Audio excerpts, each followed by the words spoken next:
Distinguished guests, may I have your attention please? The opening ceremony of the 2022 World Emerging Security Forum will begin shortly at 7 p.m. Korea time, so please take your seat.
Good evening, good afternoon, and good morning, ladies and gentlemen.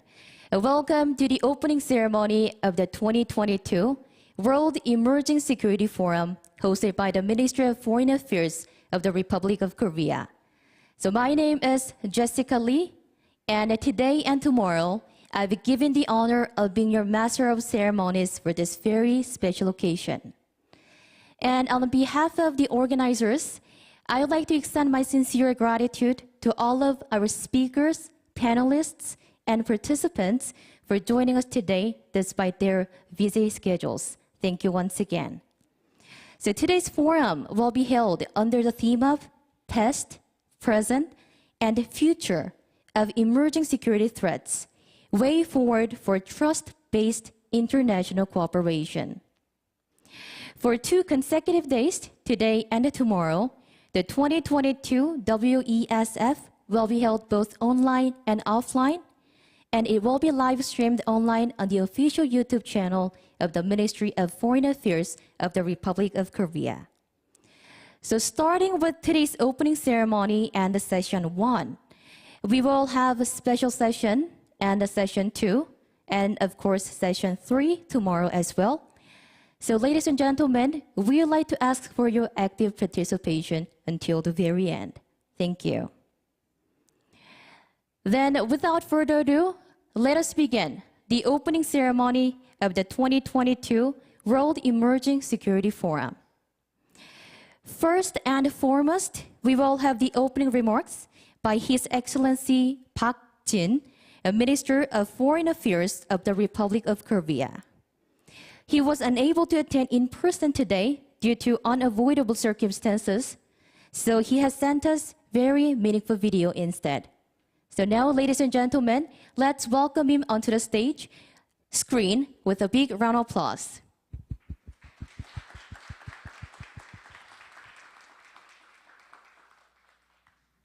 Your Excellency, Mr. Ehud Olmert, former Prime Minister of Israel, Dr. Sibu, President of the China Institute of International Studies, Dr. Dan Smith, Director of the Stockholm International Peace Research Institute, and distinguished guests.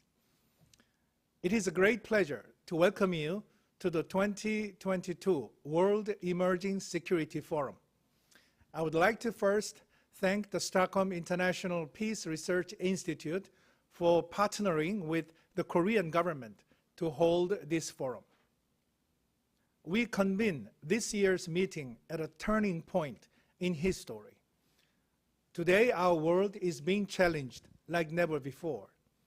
We are confronted with conflicts and divisions on a scale not seen in decades. Most notably, Russia's invasion of Ukraine is ushering in an uncertain era of renewed geopolitical conflicts. This is paralyzing the UN Security Council in addressing the world's most pressing security challenges.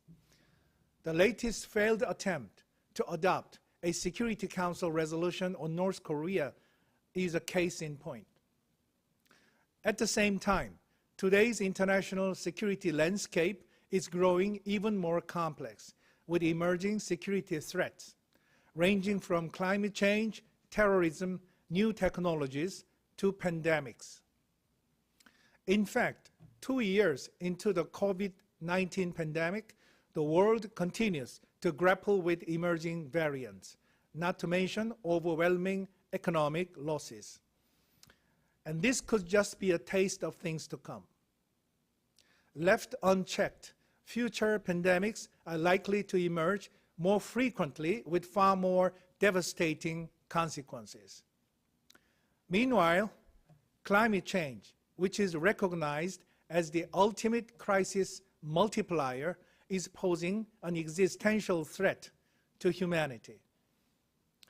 UN Secretary General Antonio Guterres recently warned that the climate crisis is a code red for humanity.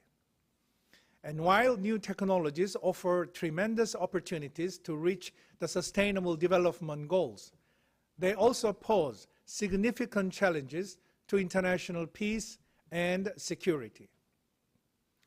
Digital technologies, in particular, have been connecting billions of people around the world and advancing healthcare and education. Knowledge accumulated over centuries is now at our fingertips. And social media is enabling groups such as BTS to dominate the music world by connecting fans across the globe real time. However, the ever-increasing digital chaos is also benefiting the most destructive forces. State and non-state sponsored incidents of malicious use of digital technologies are on a rapid rise. Social media is facilitating the spread of disinformation and fueling tension in the most fragile parts of the world. And global tech leaders such as Elon Musk are sounding the alarm that AI-enabled lethal autonomous weapons threaten to become the third revolution in warfare. Given the nature of such emerging threats, strengthening international cooperation based on multi-stakeholder partnerships is critical. Building partnerships among governments, international organizations, the private sector, and civil society has never been more important.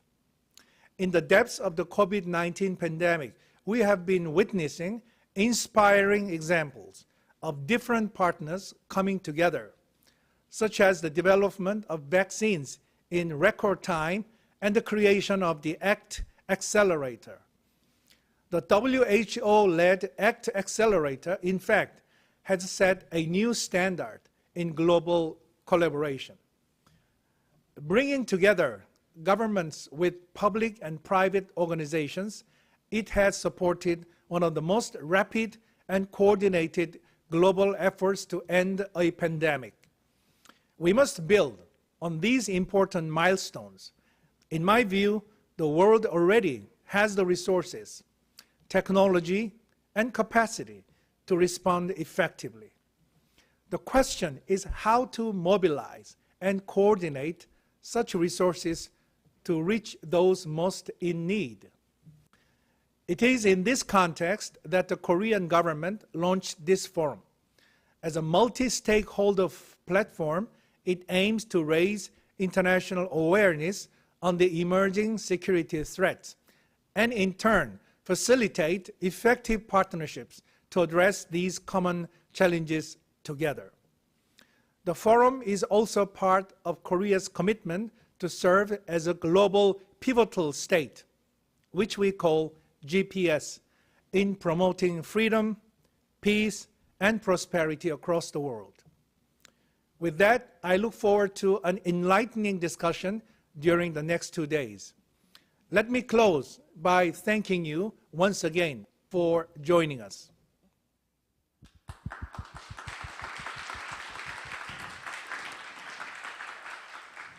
Thank you very much. As Minister Park Jin just mentioned, we hope that the 2022 WESF will play an important role to raise international awareness on the emerging security threats and to address these common challenges together. Thank you once again. Then there will be congratulatory remarks from honorable guests from abroad who could share with us their insights on emerging security issues. First, we have a very special guest who are joining us here at the site. So it's my great honor and privilege to introduce His Excellency Ehud Olmert, a former Prime Minister of Israel, for his congratulatory remarks. Your Excellency, please come up to the stage. And ladies and gentlemen, let's welcome him with a big round of applause.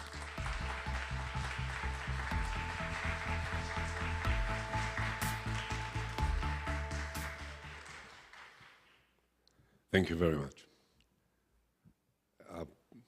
The Honorable Foreign Minister of Korea, my friend, Mr. Park Jin, distinguished ministers, ambassadors, honorable guests, ladies and gentlemen, I am honored and delighted to be here, second time this year in Korea, and while in Korea, just recently, a new president was elected to lead the nation, in my country today the government collapsed. So it brings to the fore something that I'd like to share with you later about what I consider to be perhaps the most difficult and the most evolving danger to the order of the world as we have been accustomed to live with. There are many dangers to the stability and security of the international community. Just a few months ago, we have witnessed the Russian invasion of Ukraine. I don't want to go into the historical debate about the relations between Russia and the former members of the Soviet Union. But I think it was obvious to everyone that the one-sided decision of one country to invade another country, which is a member of the United Nations, is recognized by the international community to be a sovereign country, is something that is intolerable and unacceptable. And I think I am sure that I reflect the attitude of everyone here and the organizers of this forum, as was so explicitly manifested by the very clear words of Minister Jin, that we can't acquiesce, can't tolerate, and can't agree with the one-sided decision of Russia to solve the legitimate conflict that they may have with Ukraine in a very brutal and aggressive manner. But to be honest, this is just one example of something which is not new. In the 21st century, as well as in the 20th century, we have witnessed many such events of the use of force by a country which is considered to be strong and more powerful, and it has happened. I'm talking about the second half of the 20th century and the beginning of the 21st century. It happened in many parts of the world, by many different countries, with outcomes which were very painful and very bloody for many innocent people in many parts of the world. So this in itself is not something that we have not witnessed in the past. We did. We talk about the pandemics. I think that the last almost 3 years have been torturous and painful to a large number of people across the world. I don't think that in modern history we have witnessed something of this volume, of this size, of this spread, as the COVID-19 spread has taken place over the last 3 years. But is this a new threat to the security of the world, of the international community? I think that we all will agree that we have been through pandemics in the past. In the second part of the 20th century, there were pandemics in this part of the world, in the western part of the world, in many parts of the world, there were pandemics. In the beginning of the 20th century, there was the famous Black Plague pandemic, which costed the lives of millions in Europe, particularly starting in Spain. So the pandemics were here, are here, and will continue to spread in one format or another, in one variant or another. This in itself is not new. If there is one thing new about the recent pandemics which we have experienced, is the rapidity in which the international community and the research institutes were capable of finding an appropriate solution, a vaccine, that has changed the nature of the threat and allow us now, in most parts of the world, and by some coincidence, I happen to have been in 2 different countries in Europe in the last couple of weeks. I come from Israel, now I'm here.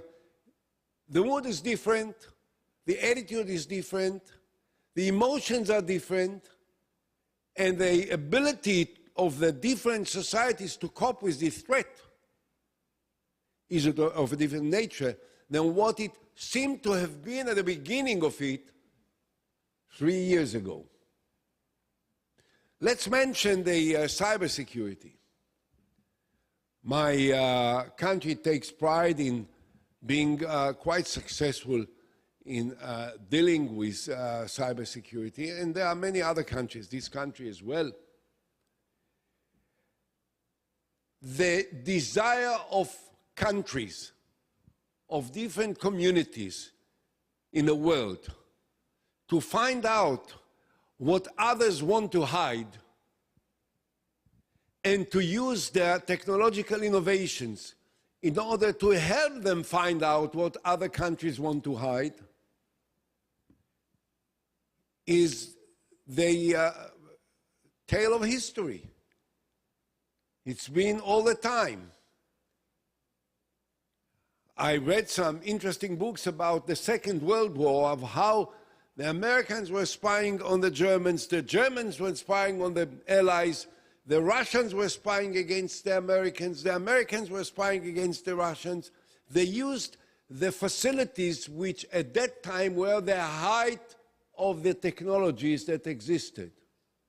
What has changed is not the desire, is not the ambition, is not the efforts, and are not the energies and resources which countries invest in trying to expose the secrets which are hidden by other countries which are known not to be necessarily their friends. But the measures, the technologies, the sophistication that we use now that were not used in the past, and the sophistication which characterized the past was far above the sophistication which existed before. And this is the story of history. We are moving all the time, we are moving forward, and we develop new technologies, and we use these technologies in order to accomplish what some countries think is essential for their security, for their well-being, for their interests, for their ambitions, in order to protect themselves, in order to allow themselves to build their future in an appropriate manner. And so, you know, we can go on and on. I heard what the minister, Minister Jean, quoted of Elon Musk. I heard that he is quite a rich man, but quite an innovative guy also. And he is warning what may be the possible ramifications of the expansion and the development of the artificial intelligence that can change the life of the world. It is already affecting the way of life in many different parts of the world. And of course, to this we can add the social media, the social networks, and what they do. These are, again, the expressions of the emerging technologies that are developing in our time, but I would say, an expansion and an extension of similar but much less spread, much less powerful, much less penetrating of different attempts to influence the international public opinion in different countries. In the past, more through the communication, media, television, radio, papers, and so on and so forth. So what the papers may have been in the past, what the television is still to a very much degree today, and definitely was much more in the past. Now the use of the social networks and the ability of the social networks to sometimes spread what we call fake news, and the possible impact of these to the stability, the relations and between different countries. Now, everything that I've said up until now was not an attempt to reduce the fear that we should have vis-à-vis all of these different aspects that can impact the security and the stability of our different communities. Everything is very serious. Cyber is very serious. When cyber falls into the wrong hands, the cyber ability, the sophistication can fall into the wrong hands, and the use that may be made by the wrong hands against others can be harmful in a very, very meaningful way. There is no question about it. The fact that in the 21st century, we are flying all over the place, all the time, from all directions to all directions, from all countries to all countries, like we never did 100 years ago or 80 years ago, helped spread the pandemics in a much faster manner than it ever was before. So there is a certain problem that must be dealt with, and we have to be aware of that, and so on and so forth. However, if there is one thing which I believe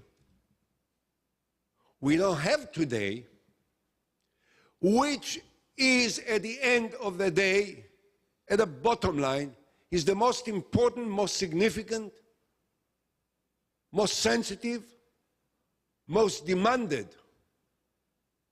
What we lack is the kind of leadership across the world which, by cooperating together and communicating with each other, can establish a certain order which is essential in order to be able to cope with all of these dangers in a reasonable and secured manner. I don't want to draw comparisons. I think it would be unfair. You know, we don't live in the time of the Churchills, and we don't live in the times of the Roosevelts, and we don't live in the times of the de Gaulles, of those powerful and dominating figures that made a great difference in the ability of the international community to somehow find a proper basis of cooperation. But what we don't have now, we don't have the kind of international leadership that can, with a lot of determination and firmness, with a lot of dedication, can create the necessary balance that will keep the international community much safer than what it seems to be when we look at all of these emerging security dangers that we have just outlined in the presentation of the minister and in the the outline for the conference that we are holding here. So, what can be the solution for the lack of this kind of leadership? I don't know to say. I'm not sure that I can say. But we can't ignore the problem that we have. We can't ignore the problem of the instability which is spreading in many of the countries which for many, many years symbolized stability, democracy, firmness, and power to influence in a friendly manner the atmosphere of the international community. You can look at Western Europe.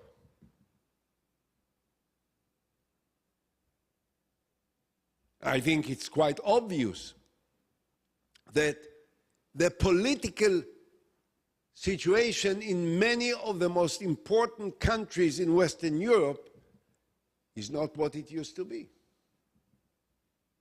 If you want, take France as an example, just in the last couple of days, or Great Britain, or even the United States of America, which is divided more than it has been for generations, between right and left, between two different factions which are a sizable part of the population of this great country. Never been before to such a degree. So I think, if I may conclude, what we share is an understanding that there are serious security risks that are threatening stability, well-being, and quality of life of many people in many parts of the world. And they were listed in the plan that is the basis for this conference. We also all share the conviction that there must be an international concerted effort to join forces in order to be able to cope with these dangers without violating the fundamental human rights that we all cherish wherever people live. What we have to pray for, while we know the need, the danger, the risk, and the threat, what we have to pray for is that the leadership in the most important parts of the world will emerge to understand the challenge, to comprehend the dimensions, and to join forces together to work in a friendly, respectable manner in order to be able to find the appropriate solutions that will make the lives of ourselves, of our children, in my case I can say of our grandchildren, much brighter and more promising. Thank you very much.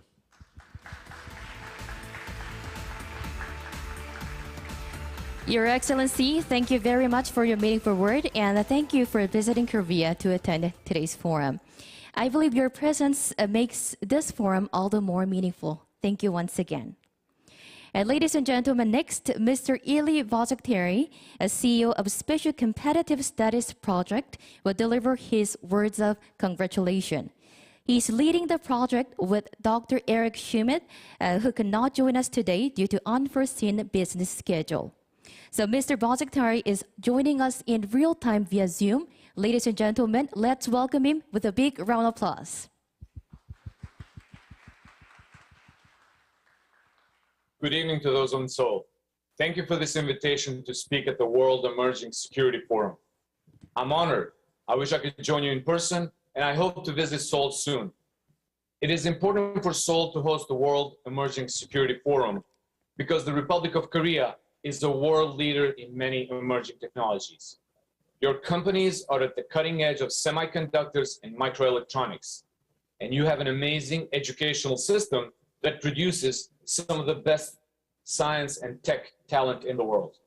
As you know, technology has real impacts on our lives, prosperity, and security. But who the leaders are in emerging technology also matters. Tech leadership means setting the rules for how they're used, building the industries of the future, and fielding the best militaries to protect our societies. For all of these reasons, we need democratic nations to lead in technology. This year's forum is timely, important, and exactly what we need to focus on right now for global security. Focusing on tech competition, we need to understand that our democratic societies are facing a serious competitor, something we have never faced in our history. China has made serious strides in the last decade in terms of their economic, financial, and military might. In terms of technology, China already leads on some things: the 5G rollout, facial recognition, collecting genetic data, and has a huge pool of talent. China is gaining in AI metrics, investing in its weaknesses like chip fabrication, and making huge bets on biotech. The United States and its allies and partners lead on some things too. We dominate global platforms and apps. We're still ahead on semiconductor design and high-end manufacturing, and we still have top universities, lots of venture capital, and the most robust innovation environment for tech startups. The main challenge facing the democratic world is around strategy and organization to sustain global cooperative leadership. China has a real strategy, it's investing a lot of resources, and they're determined to get real advantages in all areas of emerging technologies. The tech competition involves all of us. Democracies need to organize. This competition is a value test, a societal test, an economic test, and a security test, and we need to figure out how we can make a real positive difference in people's lives. I believe the difference for democracies will be partnerships. The advantages of open, democratic, decentralization, and the free exchange of ideas and free markets must be nourished. The stakes here are not just about economics. It's ultimately about values, and whoever wins the technology competition will be able to dictate the rules of tech governance. The first mover advantage in technology is enormous, and the power and impact of the technology we're competing over, like artificial intelligence, can reshape the world order. Do we want a world order centered around China's use of technology to consolidate its power, control its citizens, and stifle individual rights? Or do we want a world order around the respect for the rule of law and individual rights?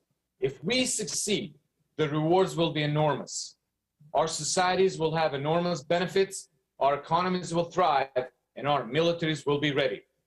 I'm excited by the opportunities for how this year's World Economic Emerging Security Forum can mobilize our nations to work together around these issues.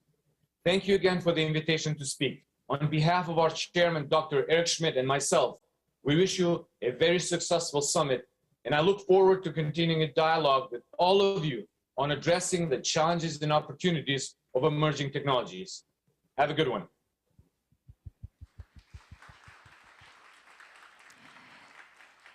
Thank you very much, Mr. Secretary, for your meaningful word, and also thank you for gracing our forum with your participation. So with that, last but not least, please allow me to introduce Dr. Shibu, President of the China Institute of International Studies, for his congratulatory remarks. So he has sent us a very meaningful video. So ladies and gentlemen, let's welcome him onto the screen. Your Excellencies, distinguished guests, and dear friends, It's a pleasure to join you online. Please allow me, first of all, to offer my warmest congratulations to the Ministry of Foreign Affairs of Republic of Korea for holding the 2022 World Emerging Security Forum. This is a timely conference, and the international community must think hard and find out the ways forward of international cooperation. UN Secretary General Mr. Antonio Guterres expressed his concern about what's going on in the world. He said in his General Assembly speech in 2019, "If I had to select one sentence to describe the state of the world, I would say we are in a world in which global challenges are more and more integrated and the responses are more and more fragmented. And if this is not reversed, it's a recipe for disaster." Mr. Guterres set up a high-level advisory board on effective multilateralism early this year. While I feel honored for having been invited by him to be one of his 12 advisors, I also feel a lot of pressure for the responsibility.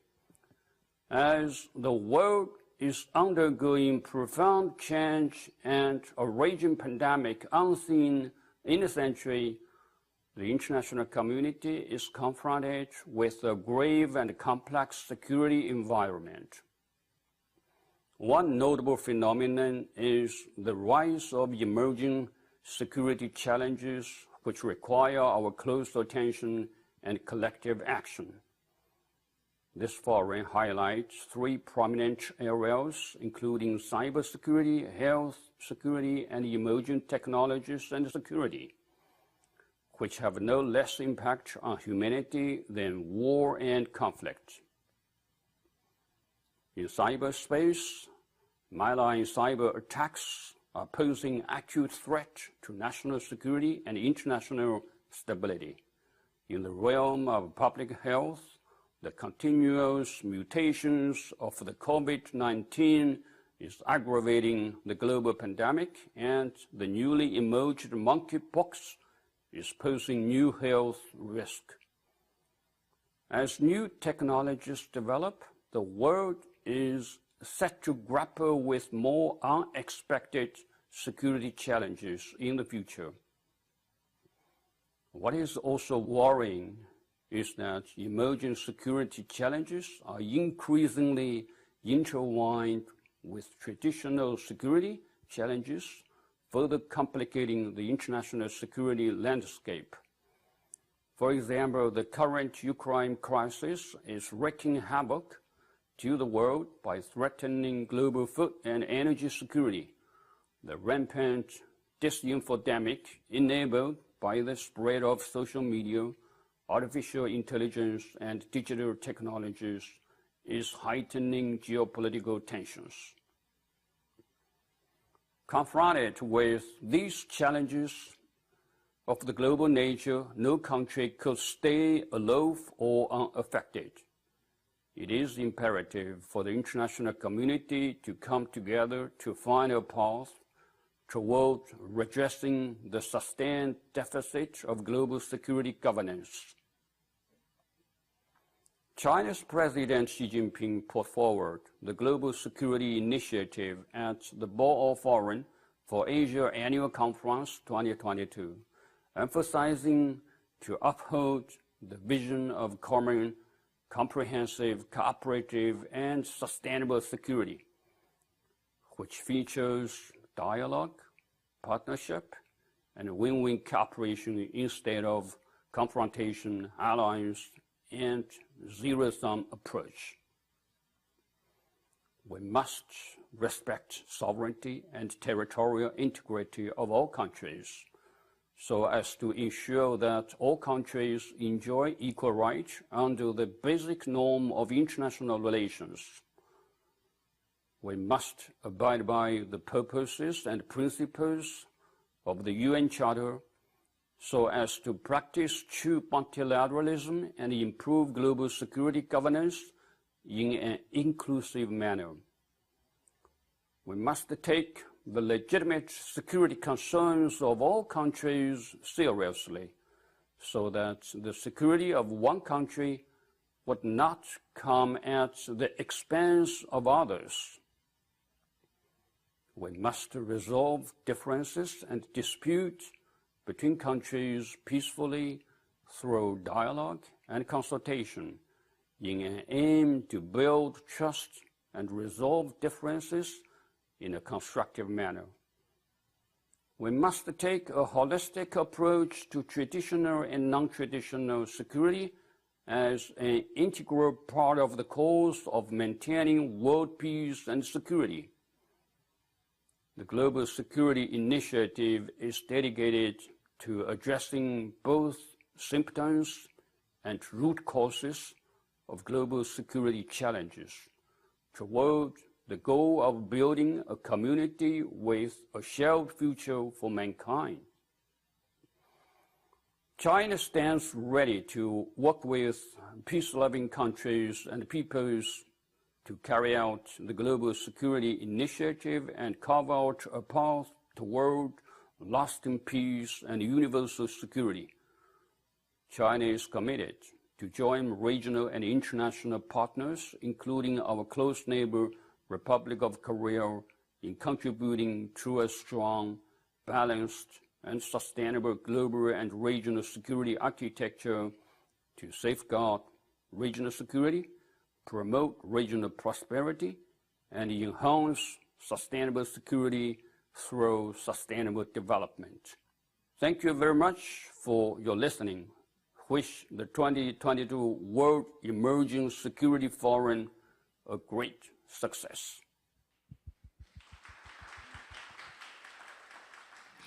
Thank you very much. Ladies and gentlemen, now we will take a commemorative photo with our honorable guests who are joining us today. Those who are watching our forum online, please take a short break and please come back at 7:50 p.m. Korean Standard Time for session 1 on cybersecurity. Thank you very much.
Ladies and gentlemen, now we would like to begin session 1 on cybersecurity. So now we would like to begin the 2022 World Emerging Security Forum session 1 under the theme of Ongoing Battles in Cyberspace. In this session, we will have a keynote speech and a panel discussion, followed by the Q&A session. We welcome questions from our online participants, so please leave your questions or any comments in the YouTube comment box. And the participants here at the site can find their questions through the QR code that you can find on the forum leaflet. So please feel free to leave any of your comments or questions. And after having a discussion session, we'd like to have the Q&A session, and we will try very hard to answer your questions. Then, ladies and gentlemen, without further ado, please allow me to invite Mr. Christopher Painter, who is the president of the Global Forum on the Cyber Expertise Foundation, and also the former coordinator for cyber issues at the U.S. State Department. So now he's joining us in real time via Zoom to have his keynote speech. And he will be also staying with us at the Q&A session as well. Now, ladies and gentlemen, please welcome him with a big round of applause.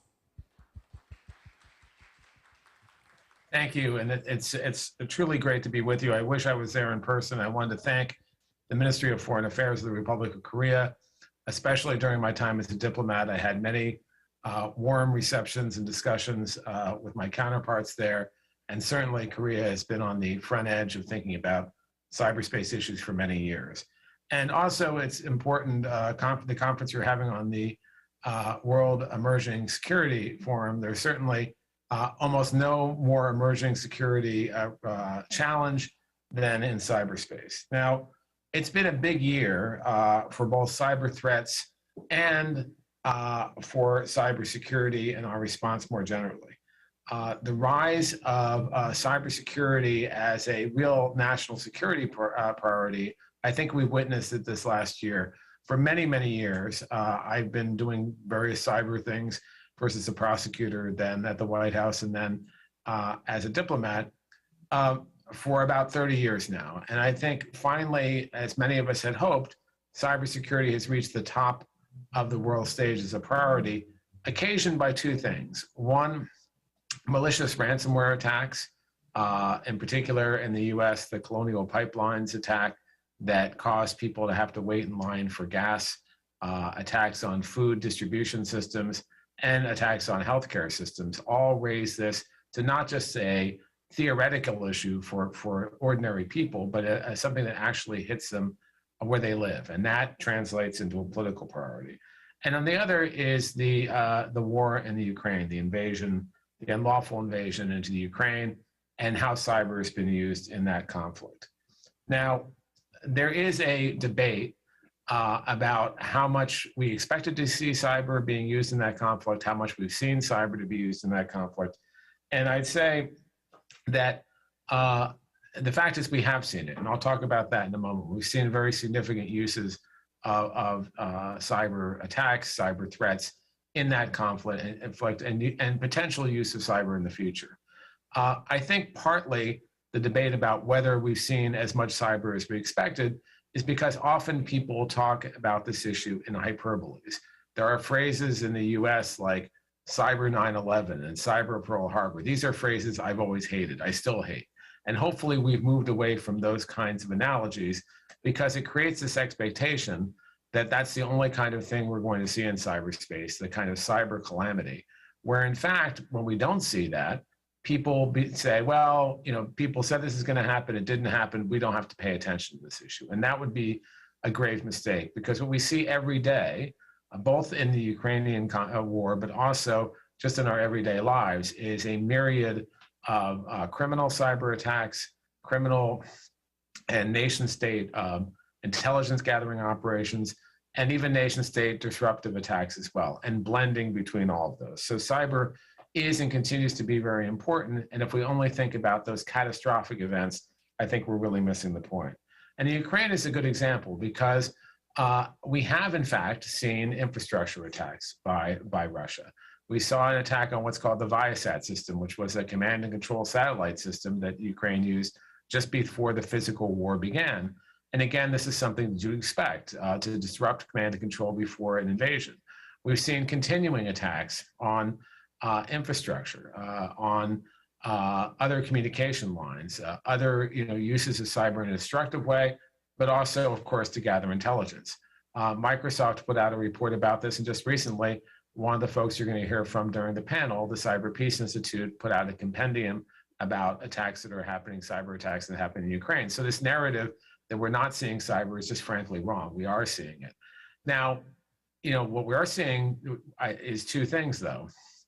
One is that, the fact is you're not going to use cyber to destroy infrastructure when you have tanks and guns and soldiers on the ground. It's much more efficient to target an infrastructure physically than it is with cyber. It's easier to do it, frankly. So it shouldn't be a surprise that once the attack was actually launched, a lot of what we're seeing is in the physical world, but it's being enhanced by activity in the physical and the cyber world. Now, to be sure, just like in other areas of the conflict, perhaps the aggressor has not matched up its cyber activities with its physical activities as well as they could have, and we're lucky they haven't. But we're seeing more and more of that as well. So that's one aspect. The other aspect is that we've seen quite a bit of cyber resilience on the part of the Ukrainians. And that is due to a couple of different things. One, as the Ukrainians like to say, while you are all preparing for cyber events, cyber conflicts, cyber attacks, by going through tabletops or exercises or things to try to figure out how you do this, they have been living this day to day for many years now. There have been many other Russian and other nation state attacks, but predominantly Russian, on, for instance, power grids and other things, and they've been dealing with that. Coupled with that, there has been a lot of capacity building in the Ukraine, capacity building to help with their cyber capacity, their policies, their tools. The US and many other countries have been doing this. Capacity building is indeed what my organization, the Global Forum on Cyber Expertise, is all about. Capacity building is important for the Ukraine, but it's really important for all the rest of the world. And one lesson I think we can draw from what we're seeing in the Ukraine now is that this issue is continued to be an important issue, and we need to help countries around the world prepare for it.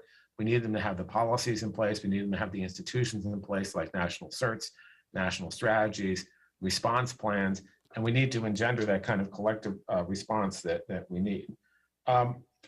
So we've seen all those things. And then one of the issues I think that we have to look at is the various hybrid threats that we're seeing. I've talked about what's happening in Ukraine, so what people would call in the theater of operations. And we are indeed seeing cyber there. But there was also a fear that we would see cyber being used to retaliate against the West, against Korea, against others who supported sanctions against Russia or other measures to impose consequences on Russia for this unjustified attack. And we have not seen that in real force yet. But the message here is don't think that it's all past. Don't think that we're past that. I think it's still very likely as the war goes on that you will see those kinds of attacks against our infrastructure, against other facilities in the US, in Korea, and really around the world. So what I'd say there is watch this space. In the US, our cyber infrastructure agency and our Department of Homeland Security has this phrase that they've used, shields up, meaning put your shields up, be prepared because it's coming. And that means that governments need to be ready for it. The private sector needs to be ready for it. We need to work in tandem to do this. Now, we've seen the private sector be incredibly effective, even in the Ukraine, in terms of things that, for instance, Google has done about taking down some of its mapping services, things that Microsoft and other parties have done to work with the Ukrainians to help them with cybersecurity. So that actionable connection between the private sector and government is critically important as we go forward, and we need to continue to do that. So we have those kinds of lessons, or those kinds of attacks in Ukraine, outside of Ukraine, potentially still. We also have disinformation, and that is a whole different area. It's related, but a different area. And certainly we've seen that being used extensively in the Ukraine, but also outside the Ukraine to try to win the hearts and minds of other countries, other populations to justify this unjustifiable invasion. So we see all of those things together, and I think it's a good template for the discussion that we'll see here. So finally, I just want to link this to the ongoing discussion, the diplomatic discussion of cyber norms, international law, and cyberspace, how those things work together. As many folks in this audience know, there's been an extended discussion over a number of years that international law applies in cyberspace just like it does in the physical world, although it's still working out the details. And there are certain norms of responsible state behavior that apply in cyberspace. Norms like don't attack the critical infrastructure of another country, don't attack the certs of another country, to provide assistance if your country is being used as a launching point by criminal or other groups, due diligence norm, if you will. And unfortunately, even though all the countries, including Russia, have agreed to these norms and agreed that international law applies, that doesn't mean we see compliance with it. And what we see, especially in the Ukraine conflict, again and again, just like we see in the physical rules that are dealing with physical conflict, those rules are continually being violated. And even before the Ukraine conflict or the Ukraine war, we've seen a lot of these rules flouted. You know, people agree to them, but then they don't uphold them. So what does this mean? And we've also seen, we've seen this be done with some impunity, and we've seen nation states and others calling out countries for transgressions, joint attribution, that's very good. But we need more of a collective response. So the biggest missing piece to me is accountability. How do we make accountability work? How can we collectively get together, nation states, the private sector, and others, to hold bad actors accountable? So in the end, we make cyberspace a more secure and stable place for all of us. That collective engagement is really important. That's true for nation states. It's true for cybercrime. There's activity now in the UN about a new cybercrime treaty, but we need to make sure not just we agree on rules, but we enforce it. Because the ultimate goal for all of us, and I'm here in The Hague in the Netherlands, I'm looking at the Peace Palace out my window, and it really reminds me that when we're talking about cyberspace as a domain of war, I don't think it's a civilian domain. Yes, it's used for warfighting purposes, but ultimately it's a place where we need to make sure that we're continuing to promote peace and security.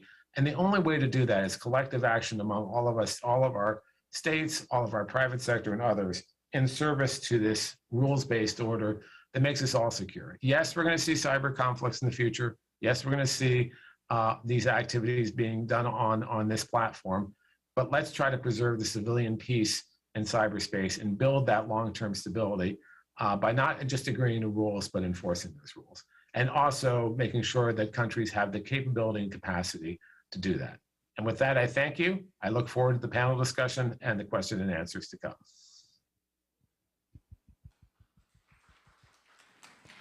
Thank you so much. Now, ladies and gentlemen, we will start the panel discussion. We are joined by Dr. Alina Lennon, Adjunct Professor of Political Science and National Security at University of New Haven, who will be our moderator. So please come up to the stage. And next, we'd like to have Mr. John Hallquist, Vice President of Mandiant Corporation. Please come up to the stage as well. And last but not least, we do have Dr. Stephen Waldheim, a Senior Fellow of the American Statecraft Program at the Carnegie Endowment for International Peace. Please come up to the stage. So ladies and gentlemen, let's welcome them with a big round of applause. Thank you so much. And we do have online a panelist, Mr. Stefan Duygen, CEO of Cyber Peace Institute, is also joining us via Zoom in real time. Thank you once again for your time today. So with that, I would like to pass the microphone over to our moderator, Ms. Lennon. The floor is yours, please. Thank you so much. Good evening. First of all, let me thank Minister of Foreign Affairs of the Republic of Korea for hosting this very important forum and for extending the invitation to me in particular. I'm delighted to be among such esteemed experts, and I'm looking forward to a very productive conversation. As you all know, Russia's brutal war against Ukraine, ongoing war against Ukraine, has not only killed thousands of people and displaced millions, but also led to tectonic shifts globally, both when it comes to global security, but also food and energy security, as many of our speakers have pointed out before. But aside from that, Russia has also introduced a new realm of cyber operations that sometimes accompany kinetic military activity on the ground to disrupt, spread information, disinformation, and also to conduct cyber espionage against Ukrainian government agencies. The danger that comes with that is that these cyber operations are not only limited to Ukraine, that they can potentially spill over and affect other countries as well, as we have seen in the last 3 months, but also over the course of the last 8 years that the war has dragged on. So given the evolution of cyberspace as its own operational domain and as a theater of combat operations, it is incumbent upon us to rethink cybersecurity, and in particular how emerging technology can be weaponized to not only augment military activity on the ground, but also affect daily activities of civilians and private actors. And like I said, I couldn't think of better experts to help us address those questions and to think of lessons that we have learned so far when it comes to the use of cyber capabilities, both against government targets and civilians as well. And I would like to first invite our first speaker to give us his assessment of the situation on, in terms of what we have learned so far from the Russo-Ukrainian war, and also how the use of cyber capabilities, particularly in Ukraine, has changed the landscape and has affected the way in which we should be preparing for threats in the future. And I would like to invite Mr. Hallquist to give us his assessment of the situation first. Thank you, and thank you for having me here.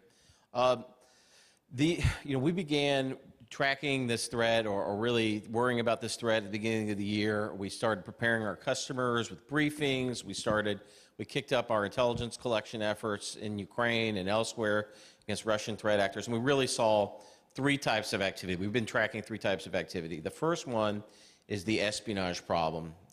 It's never going away. It's always there. But we saw, a significant amount of espionage coming against, particularly in Ukraine and outside of Ukraine. Actors from the GRU, for instance, were very busy within Ukraine trying to gather that information, particularly military-related information, diplomatic information. And we saw other actors like the SVR outside of Ukraine gathering information. You can imagine diplomacy. They want to know what other countries are thinking. We saw disinformation efforts ramp up. So really, these range from the real simplistic troll farm stuff you see in the social networks, all the way to the more complex operations that actually involve things like hacking and leaking things, creating fabricated information. We've seen all sorts of different narratives pushed within the context of this. So you'll see narratives like the Ukrainians are capitulating or quitting being pushed, sort of anti-war Ukrainian war effort narratives. Stories like Zelensky has committed suicide, or the army or the military is giving up. We see stories that are designed to essentially attack the alliance. This is something that they're really pushing hard against. So, for instance, the Russian actor fabricated a map, and that map was supposed to be essentially of Polish units moving into Western Ukraine, suggesting that they were going to then carry out what was essentially a military annexation of Western Ukraine in the name of like a safety buffer. And we've seen this stuff even target the Russians. We actually know that they are carrying this stuff out against their own population, where they are pushing disinformation there too. But I think the thing that people worry most about, and the thing that we're most worried about, are the disruptive, destructive cyber attacks. We've seen some major ones. I think the Viasat incident was a really big deal. It was one of the few incidents I think was really well carried out really well in conjunction with some of the ground or the ground invasion. But we've seen, we've also seen an attack on the grid or an attempted attack on the grid. But we've also seen a lot of sort of isolated wiper incidents. I've been tracking particularly the GR reactors for a long time. Some of these incidents are certainly, I think, a big deal, but not at the scale that we've been really concerned with, right? We have been really worried about a bigger scale incident and that could have greater effects. We haven't necessarily seen a lot of those yet. I think what we're most concerned about is an incident where these actors are able to hit a lot of targets simultaneously, and that they generally do that through supply chain or critical infrastructure. And we haven't seen them pull that sort of operation off yet.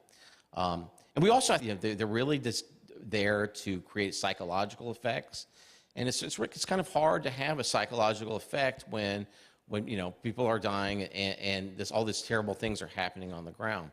Cyber is somewhat limited. A lot of the effects that we see from cyber are reversible and they're non-lethal. But I think that those limitations which are really the ones that are defining the problematic here.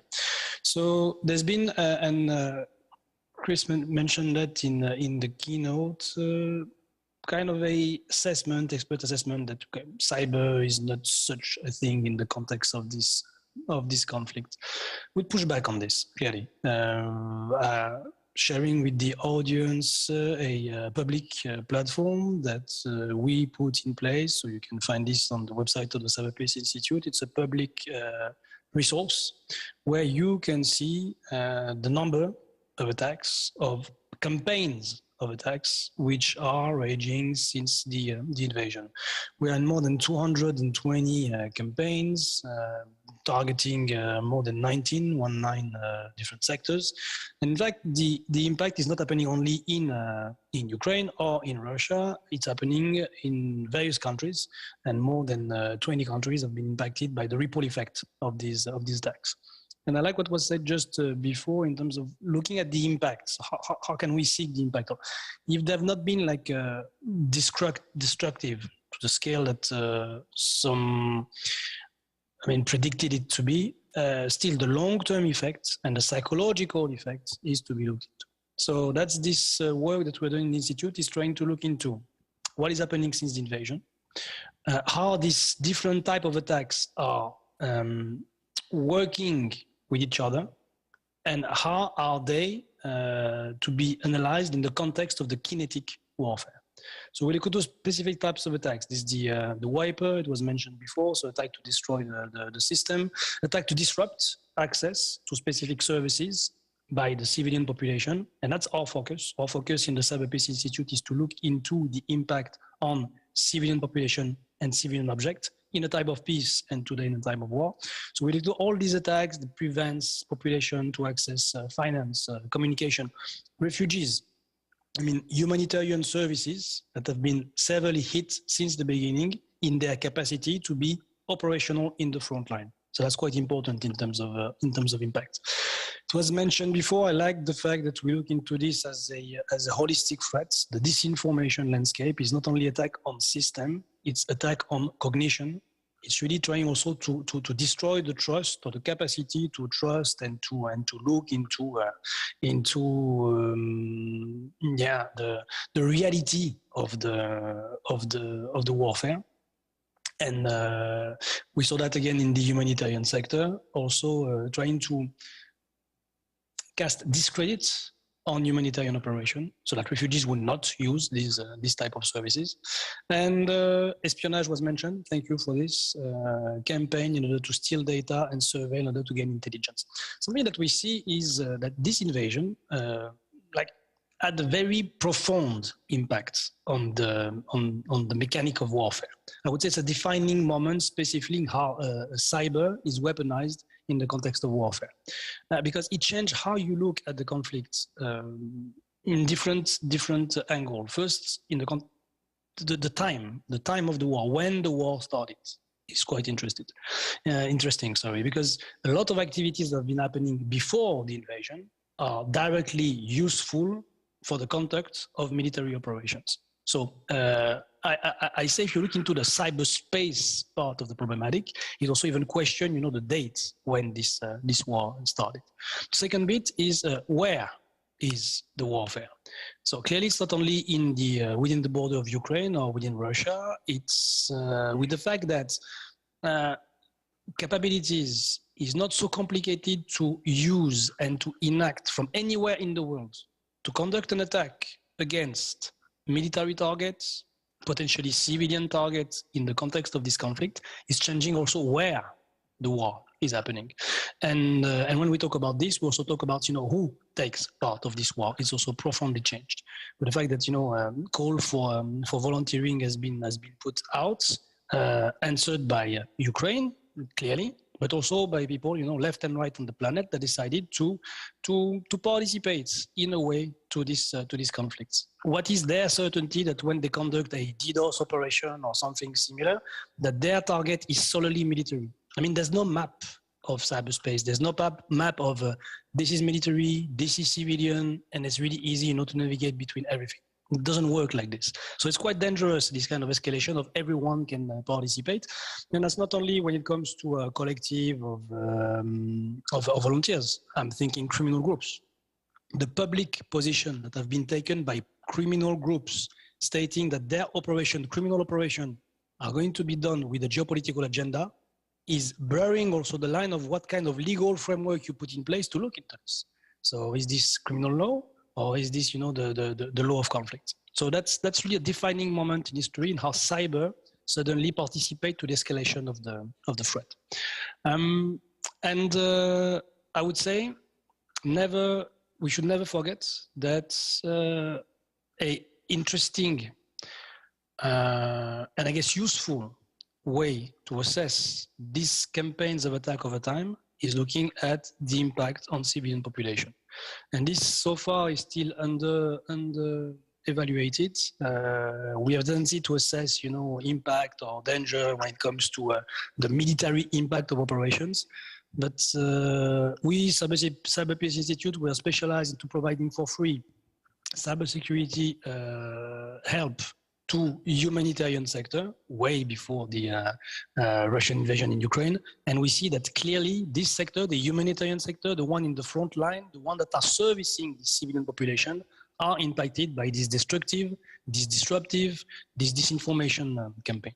So happy to take more questions about this. Thank you. Thank you so much for that holistic overview of different cyber tools, but also reminding us that at the end of the day, those are only tools, right? I mean, they have become more sophisticated, but political objectives still underlie those operations and those attacks. Unfortunately, civilians get, caught in the middle.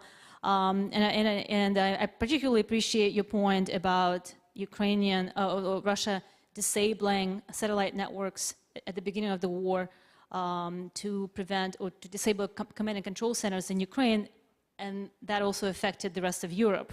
So what happens in Ukraine does not, even in cyberspace, does not stay in Ukraine. And I think it's a very important reminder. Thank you so much for that.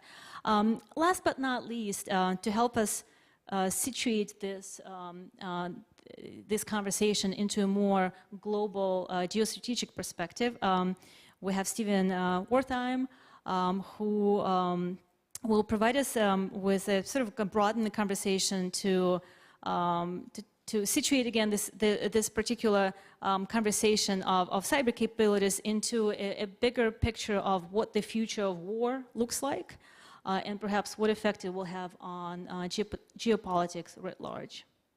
Please, the floor is yours. All right, just a small question. I'm sure I can do justice to it in a few minutes. Thank you for that, and I'm delighted to be here and with this panel. I think the war in Ukraine sheds light on a running debate that's been going on about just how important cyber methods will be in warfare. one position in this debate has been encapsulated by that unfortunate phrase, a cyber Pearl Harbor. It suggests that cyber conflict can have major effects independent of the use of force, so it could even substitute in its destructive potential and its effects for the use of force. Another position sees a more limited role for cyber, but sees it as a significant complement to kinetic activity. And to my mind, what we see so far, and we should emphasize so far in the war in Ukraine, mostly validates the latter point of view. And in fact, it might even suggest that we really need to ask difficult questions about just how significant the cyber operations we've seen have proved to the outcomes to date in the war in Ukraine. And that's precisely because there have been so many cyber attacks coming from both sides in the conflict, so it's not for a lack of effort. You know, if that's the case, why might that be? One thing has to do with what Chris pointed to. It's the role that cyber attacks play physically. They don't cause destruction directly. Cyber attacks are good for disruption, but they work by exploiting vulnerabilities in networks. So unfortunately, human beings know efficient ways to kill each other, and we're seeing that play out in Ukraine. So it's much easier, if a state is willing to do it, to send a missile to blow up a building than to try to disable the activities of the building by hacking the systems in the building. But I think even more importantly, war is politics by other means, as Clausewitz would have it. So when we evaluate the role of cyber attacks, specifically in warfare, as an instrument of warfare, I think the question we ultimately have to ask is how effective are cyber attacks in achieving the larger political goals that the state is pursuing. And if we take the Viasat attack, which I agree was a very significant attack at the beginning of the war, the basic story is that Russia utterly failed to attain its initial objectives in the war, even though the Viasat attack did cause disruption with communications in Ukraine and even had the ripple effects that you mentioned, Elena, such that it turned out that 5,800 wind turbines in Germany were shut down. This attack matters, but it certainly didn't allow Russian forces to attain the objectives they were seeking. The basic problem for the Russians was Putin's fundamentally incorrect assumption that Ukraine wasn't a real country and was going to roll over when Russian forces came into Kiev. Then we had the failure of the Russian armed forces to enact combined arms operations, as their doctrine might suggest. And that, I think, does a lot more to explain why the war had the outcome it did in the initial phase. Now we've turned to a different phase in the war, and we will have to see to what extent cyber operations impact the outcome there. But I would say at a first blush, we're looking at a war of attrition where some really classic questions of manpower, ammunition, and so forth are the most important, seem to be the most important questions going forward. So if that's so, what might it mean for the future of warfare? Well, I would say that we've seen a trend over the last several decades towards the dominance of defense relative to offense. It's true in the land and air and sea domains. And that's for a number of reasons which have been on display in Ukraine, including the ability of precision-guided long-range munitions, missiles, and drones to obstruct offensive attacks. It's also due to factors like urbanization, which I think matters in Ukraine and will matter elsewhere.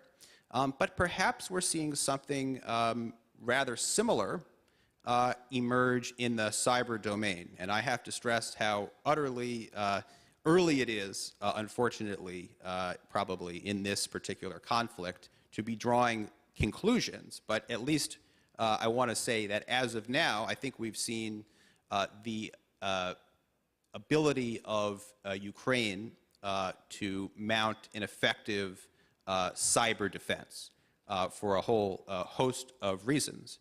And so I think that should make us look back on some of the prognostications that have been advanced over the years with some skepticism about how cyber warfare can provide a real advantage to the offense because it opens up opportunities for new attacks at a minimal cost because the attacker doesn't have to take the risk of sending in armed men.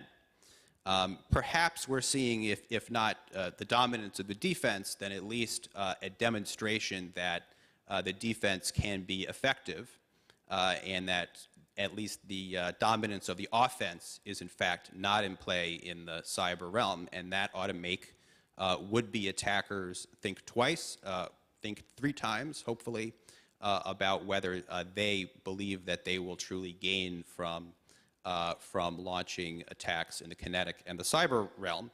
This is not, to be clear, an argument for complacency, just the opposite. It shows that a prepared and capable cyber defense might just be able to get the job done. So I'll just leave it there and look forward to questions.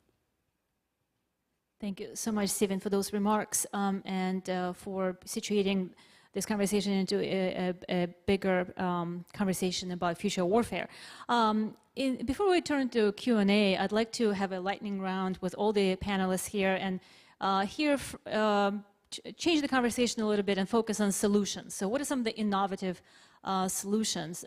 Perhaps new ways of public-private cooperation or collective response coordination measures that you can think of in addressing these new challenges. And in particular, if you can comment on the existing rules and norms in whether it's the Budapest Convention on Cybercrime or the United Nations Ad Hoc Committee on Cybercrime, how effective those organizations have been, and what are some of the missing pieces of that puzzle? What should we be creating by ways of new collaborative efforts and rules and norms? If I could just have everybody maybe speak for about 2 minutes each on solutions to the current challenges before we turn to Q&A, that would be great. And we can start perhaps in the reverse order with Mr. Painter. Thanks. Well, I think I addressed this a little bit. I don't think the ad hoc committee, that's just beginning really to look at a cybercrime convention. So I think that might address some of these issues on the criminal side. I think it's more the norms that have been agreed to on the UN side. And one of the things that I think is a solution is that we don't think of cyberspace in a bubble. We think of cyberspace as part and parcel of geopolitics. So when we want to put pressure on a country to obey the norms in cyberspace, it's just not the cyber tools we use or the cyber people do it. It has to be part and parcel of our foreign policy and our relation with that country.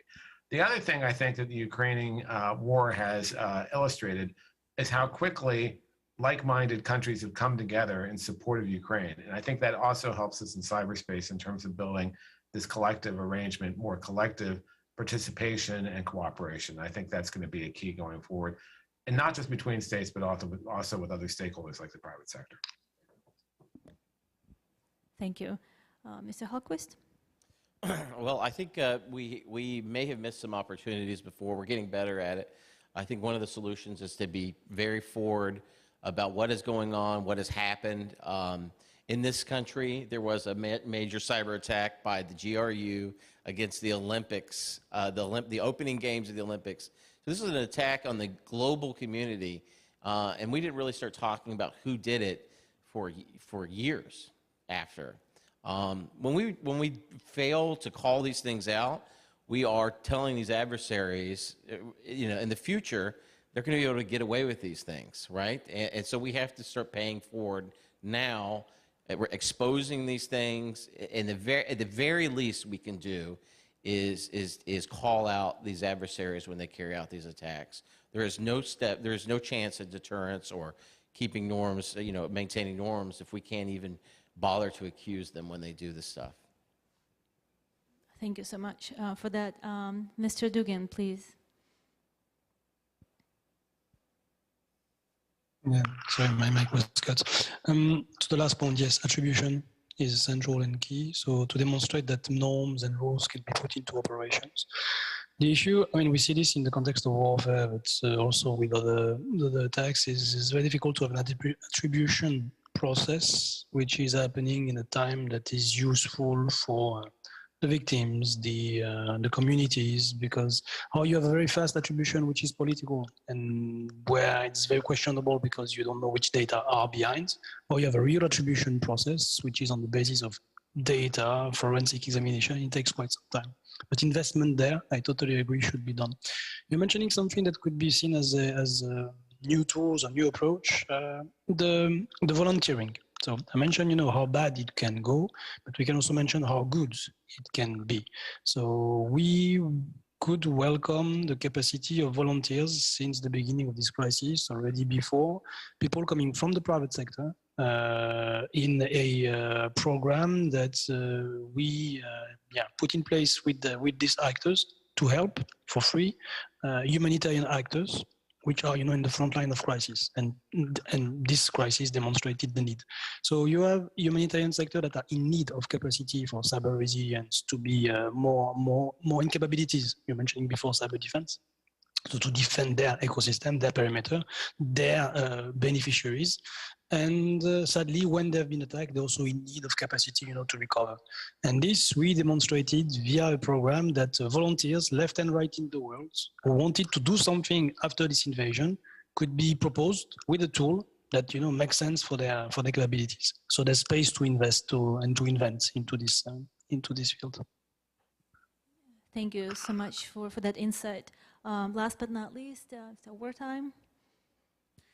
Sure. Well, I think this is a problem that requires responses from really all levels of society, and that goes for international society as well. I think there are some things governments don't necessarily need to do so much. For example, it would be wonderful if we could see the development of a private insurance market for firms when it comes to cyber crime. Acts that are not really political or part of warfare. That's something that we don't necessarily need national militaries trying to deal with, although the lines are often very blurry. But I think when it comes to international efforts, capacity building is absolutely essential, as the example of Ukraine should show. We face a really difficult time as a global community when it comes to building norms and laws and actually finding our way to compliance. So to take the UN ad hoc commission, which is ongoing, this was an effort that was proposed in part by Russia, and there are profound disagreements about just how to define cybercrime, and I think really important concerns that states like Russia and China seek a very broad definition of cybercrime that would enable them to suppress free speech and engage in violations of human rights and political oppression. So I think it's going to be a challenging environment. And one of the most important things we can do is actually to try to have decent relations with other countries so that we can establish, if not, genuine trust, then at least where the red lines are and create effective structures of deterrence. So one of the things that was actually fairly effective was the agreement between the United States and China in 2015 to get China to engage less in cyber espionage. It did have an effect for several years, and then relations took a downward turn for other reasons, and it has less of an effect because there's less of an incentive for compliance as a result. And a year ago, President Biden also reportedly presented Vladimir Putin with a list of 16 areas of critical infrastructure that he said, you must not target this in the United States. So I think, unfortunately, those kinds of hard-nosed deal-making and ultimatums or expressions of where the red lines lie may be in our future, and those will be very important as we try to figure out what are the right kind of partners internationally where we can create effective multilateral cooperation. Thank you so much for that. We will now turn to the Q&A portion of this conversation, and I'll take advantage of my position here as a moderator to ask the first question, but I believe you can submit your questions online and also write them down and pass them on to me. My question to all of you really is, given this evolution of public-private cooperation, what we have seen in Ukraine in the last 3 months, there is a new IT army comprised entirely of volunteers, and that combines people from 150 countries. These are people with various technical skills who volunteer to be a part of this IT army, and they actually conduct their own counteroffensive operations in Russian networks. What do you think are the threats and opportunities of that new type of a public-private cooperation in which volunteers can sort of have the free rein to also participate in cyberspace? You know, the sort of incorporation of hacktivists, not necessarily just the IT army, but there have been a number of different groups, hacktivist groups that have been involved in this conflict on both sides. I think it certainly raises the possibility of sort of a counterattack or somebody misunderstanding or misattributing something. I'll give you an example. Historically, Russia has pretended to be hacktivist groups. The GRU on several occasions has created hacktivist personas in pursuit of their operations. So, for instance, when they first started hitting the Olympics, they pretended to be anonymous. So my concern is that when we are seeing these hacktivist groups, which may be real hacktivists, they may be seeing Western intelligence services, right? There's a real problem there, potential for mirroring bias, and that may actually be growing the likelihood of them retaliating in kind. So maybe I can add something too on that. You certainly can understand why these groups would want to help the Ukraine and can provide support. But the question is, what kind of support are they providing, and what rules are they bound by? If they're acting completely independently and not acting within the supervision, for instance, of the Ukraine or others, they could be targeting things that could be very escalatory. So states are bound or should be bound by certain rules. Everyone agreed in the UN to these norms, including don't attack the critical infrastructure of their country. But those get violated by states. Now, on the other hand, the US response, we're not going to target, the US is not going to target the infrastructure, the civilian infrastructure of Russia. It said this. When that was suggested in a press report, the White House quickly pushed back because we're living by these norms. This is not a proper response. However, these groups could independently do that, and that could cause escalation. And as John said, they could misperceive that as not being a hacktivist group, but a nation state or an intelligence service. So that's dangerous. And I just wanted to add, as the person who helped negotiate the China agreement that was mentioned earlier, yeah, I think that was significant, but it goes back to the point that I mentioned at the outset that has to be tied into the larger geopolitical environment. The reason that was a success was because China felt it was in its interest to reach that agreement and comply. When it was no longer in its interest because the relationship was so bad, compliance stopped. So we have to tie it to these larger things. And then finally, I don't think that defense is winning out over offense yet. I hope that happens at some day. But as several have mentioned, girding defense requires capacity building, and we need to do that all over the world. That needs to be a priority for all of us, not just because of Ukraine, but because of everything in the future we face. Just to add on this quick point, the totally agree with the danger that having a crowdsourcing of warfare is what it is, that anyone can participate whenever they want, after coffee, in between lunch, to effort that they think at that moment is a military one, without clear capacity to differentiate military target and civilian targets. This is very, very problematic. And on top of that, misattribution, as was mentioned before, which can lead to escalation. So I would say if individuals have time and willingness to do something with their skills in the context of this invasion, there's a lot of positive activities that can be done in, for example, helping the humanitarian sector, to be safe and secure. I mean, there's other ways than participating to a denial of services campaign against what is thought at the time a military target of country A or B. So quite concerning with what the way this escalates, and but also to remind that anyone doing this and entering into a realm where they're going to provoke damage or to look into or just to impact a civilian object or civilian person are de facto under international humanitarian law. And it should also be reminded, it's not something that happens for free when it comes to legal responsibility, even for individual that is using infrastructure of the country that is not part of the conflict in the context of this invasion. Thank you so much for that. We have a question from the audience here pertaining to cryptocurrency and an increase in attacks on cryptocurrency, and whether this particular phenomenon would change cybersecurity landscape, and whether it will affect the concept of warfare and the role of states. Whoever wants to address Cryptocurrency has had a dramatic effect on cybersecurity already. It is absolutely motivating.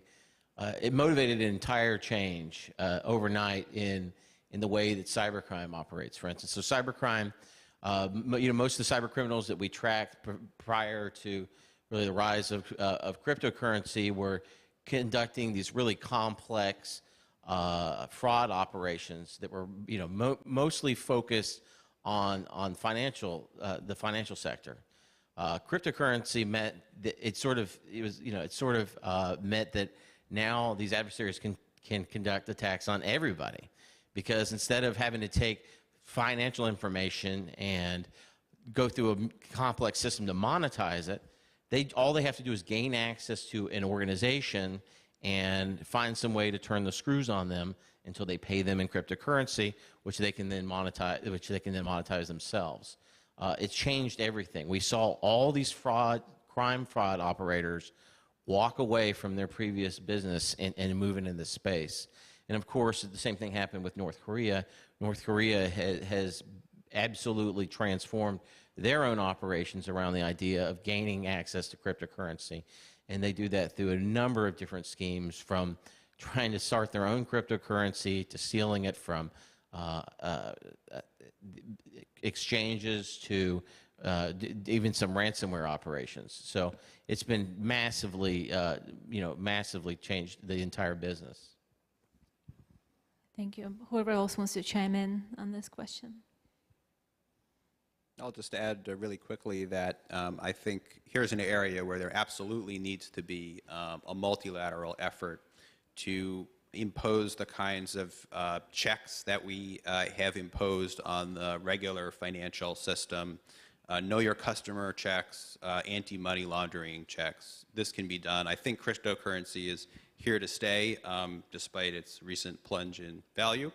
But I think this is a clear area where action is needed. Yeah, and I should add that I helped co-chair something called a ransomware task force that came out with a comprehensive report with about 60 people from private industry, former government, et cetera. And on cryptocurrency, as was suggested, we're not going to ban cryptocurrency. It's going to continue to be here. But we do have to do the know your customer rules, the anti-money laundering rules. No one country can do that alone, although the US Treasury has been very active recently on that. It has to be a broader international effort, like we did with the Financial Action Task Force, for instance. Thank you. We have another question here from the audience, specifically to Mr. Painter and Mr. Dugan. Is public attribution effective deterrence against cyber attacks? So maybe I'll start, and Stefan can follow up. No, I think it is a predicate, right? I think it's important to do this public attribution. I think it's important for it to be done by a collection of countries, not just one alone. I think it's stronger and has more legitimacy. Attribution is by states at the end of the day a political act, but they don't want to be wrong. They want to make it. They're careful to base it on as much facts as possible. And when the attribution has been made, Russia for NotPetya, North Korea for WannaCry, and a number of others that have been done, including some of the activity in Ukraine, it's been a very thoughtful process. But we'd be kidding ourselves if we say that attribution alone is going to name and shame Russia to change its activity, or North Korea. That's just not going to happen. What it does do is educate our publics, educate our partners that we know what's going on, and it can build further action. And that's what I talked about, the collective response we need to do. It has to be attribution plus. We don't want to be escalatory, but we want to work together as a community to make sure that we're countering these bad acts. And attribution is a foundation, but not the building. Yeah, very easy to go after because you said everything. So for the attribution, I would add that it should be done, as Chris was mentioning, as a collective effort, way more. There's still too many campaigns that are just not attributed, but also with the real ambition for quality and the capacity not to go back to the data.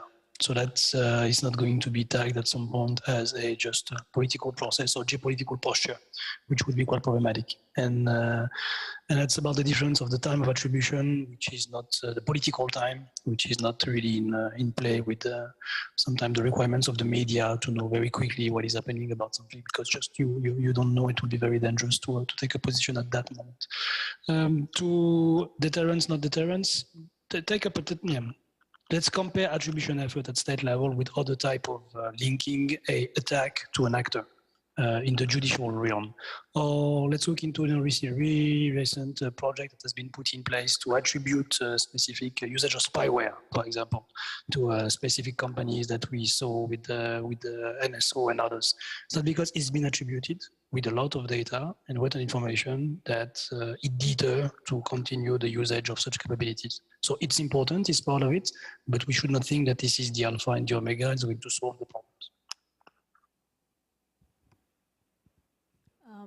I don't know if any other speakers want to chime in on this question of deterrence, and perhaps I can kind of build a little bit on that as a final conversation point here, whether, everybody has been anticipating a much larger scale cyber war that, we expected Russia to bring on Ukraine, and also, as many speakers have pointed out, a much more intense use of, cyber attacks alongside kinetic activity, and it appears that Russia has not launched that major cyber war that everybody anticipated it to.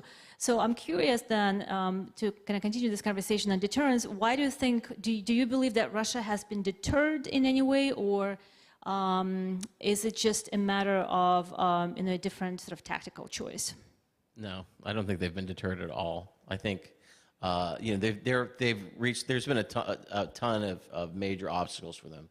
One, they had no plan, or the plan they did have ultimately failed. So you have to imagine any long-term planning began 2 weeks after the invasion began. Two, they are being actively defended against. The Ukrainians are extremely aggressive in this space. They've clearly got a lot of major partners. I have no doubt that they are disrupting Russian operations left and right. And I think that's a big piece of this as well that we have to keep in mind. Thank you. Yeah, I agree with John. Yeah, I agree with John. I think that, first of all, given the disorganization when this whole attack was launched, it's not clear the cyber operators even know the physical invasion was coming, or that was certainly married up. The Viasat attack, if that was coupled with a military response, probably would have been more effective. Second, I don't think deterrence, Russia's been deterred. However, I think Russia may have been more cautious in going after Western targets in reprisal for sanctions and other things because they have a lot on their hands right now. And they are worried about what response right now that might entail. In the future, I think that fear will be allayed, and they're going to start going after those targets as this war unfortunately drags on. All right, well, thank you very much. And I believe that's all we have time for. Unfortunately, this has been a fascinating conversation. Thank you so much to our panelists. Thank you to the audience and to those who submitted questions.